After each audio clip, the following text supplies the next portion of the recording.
I want to start by telling you a story.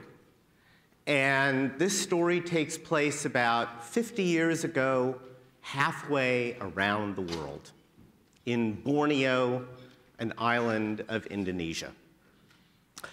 At that time, the island of Borneo was threatened with malaria.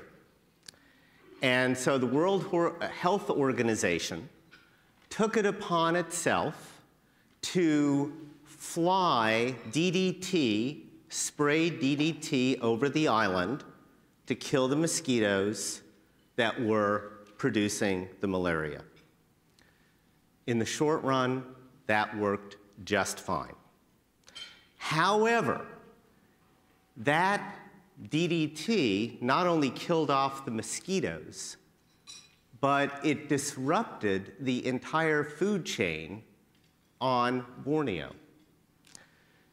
Along with the mosquitoes, what was killed were wasps that lived in thatched huts. When the wasps died off, geckos that normally fed off of the wasps also began to die off.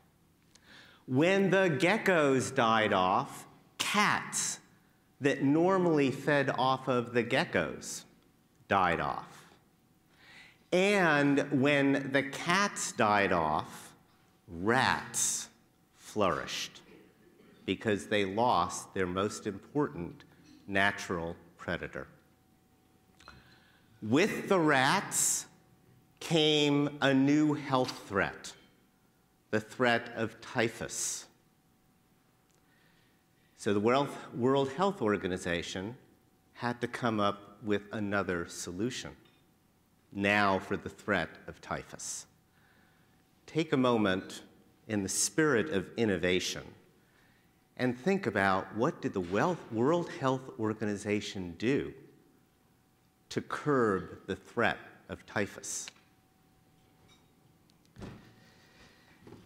And yes, what the World Health Organization did is it parachuted 14,000 cats over Borneo.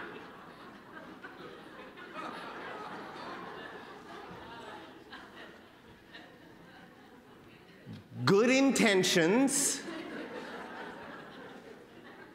unintended consequences, solutions that create more problems. Hence the need for systems thinking.